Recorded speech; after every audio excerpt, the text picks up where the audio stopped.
ذرا میری بات کو بہت غور سے سننا. دنیا کی بعض قوموں کے اندر ایک نئی محنت شروع ہوئی. ان قوموں کو ان کے کچھ رہبروں نے یاد دلایا کہ تمہارا یہ اجتماعی مقصد ہے، تمہارا یہ قومی نصب العین ہے، یہ تمہارا قومی مشن ہے، اس کے لیے کام کرو. مثال کے طور پر دنیا میں ایک دو یہودی لیڈروں نے پوری دنیا کے یہودی قوم کو، جن کی تعداد بہت کم ہے، ان کو سمجھایا کہ تمہارا قومی مقصد ہے پوری دنیا پر حکومت کرنا، پوری دنیا کی دولت کو اپنے قابو میں کرنا، پوری دنیا کی حکومتوں کو اپنا غلام بنانا. یہ تمہارا مقصد ہے، تمہیں اس کے لیے کام کرنا تمہارا فرض عین ہے، تم کو اس کے لیے کام کرنا پڑے گا. تم انجینئر ہو تب بھی کرنا پڑے گا، تم ڈاکٹر ہو تب بھی تمہارا حصہ لگنا چاہیے، تم ٹیچر ہو، تم سائنسداں ہو، تم کسان ہو، تم مرد ہو، تم عورت ہو، تم کچھ بھی ہو، تم غریب ہو یا تم امیر ہو، تم کو پوری دنیا پر یہودی قوم کے غلبے کے لیے کام کرنا ہوگا.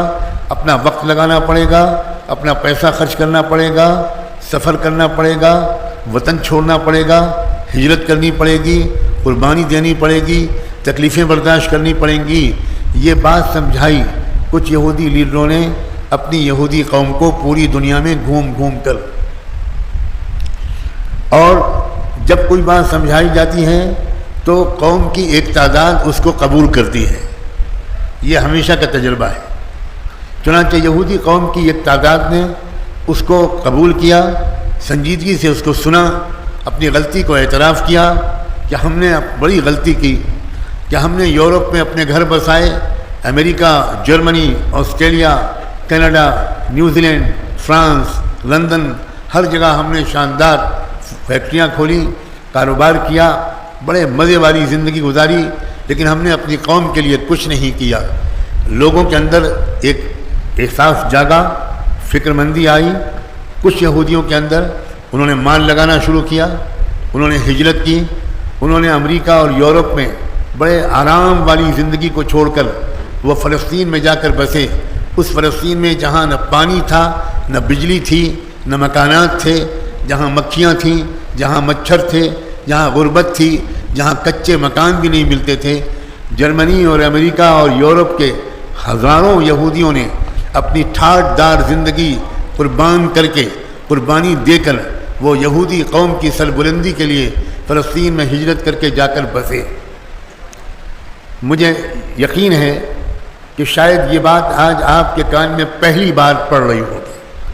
مجھے اپنے علماء سے کچھ شکایت ہے کہ وہ رٹی رٹائی تقریریں عوام کے سامنے 50 سال تک دہراتے رہتے ہیں.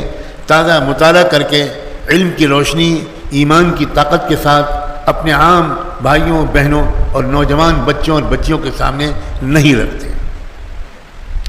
میں قسم کھا کے کہتا ہوں، جن حالات میں فلسطین میں جا کر یہودی بسے تھے، آپ ان حالات میں 3 دن کے لیے ان حالات میں جا کر رہنا پسند نہیں کریں گے.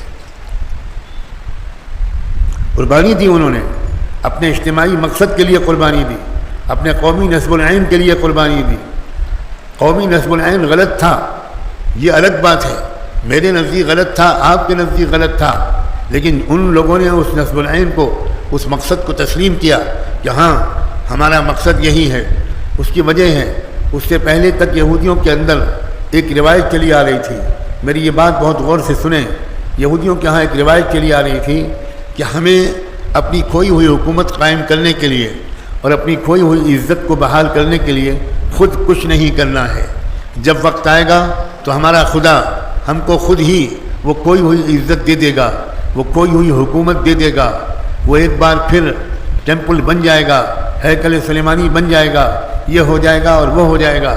صدیوں سے یہودی یہی سوچتے رہے. ان کے لیڈروں نے آ کر کہا، یہ بات تم غلط سمجھ رہے ہو. یہ نہیں کہا گیا ہے کہ تم تو عیاشی کرتے رہو اور اچانک خدا تمہارے قومی مقصد کو پورا کر دے گا.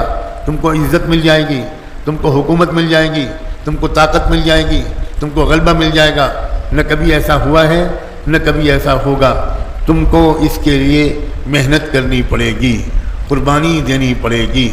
اپنے آرام کو تھوڑا قربان کرنا پڑے گا، یہ سمجھایا کچھ رہبروں نے۔ بہت سے لوگوں نے اپنے ان رہبروں کی بات نہیں مانی، لیکن کچھ لوگوں نے مانی، اور دنیا دیکھ رہی ہے کہ جن لوگوں نے کہنا مان لیا، جنہوں نے قربانی دی، جنہوں نے یورپ اور امریکہ کے خوبصورت موسم کو چھوڑ کر، شاندار مکانات کو چھوڑ کر، محلات کو چھوڑ کر، زندگی کی آسانیوں کو قربان کر کے فلسطین کے بیکورڈ دیہات میں جا کر رہنا پسند کر لیا، کچھ لوگ، سب نے نہیں، لیکن آج دنیا دیکھ رہی ہے کہ ان چند لوگوں کی قربانی، ان چند لوگوں کی ہمت، ان چند لوگوں نے اپنے لیڈروں کی جو بات مانی، اس کی طاقت دیکھ رہی ہے کہ پوری دنیا کی تمام حکومتیں یہودیوں کے قدموں کے نیچے آ چکی ہیں۔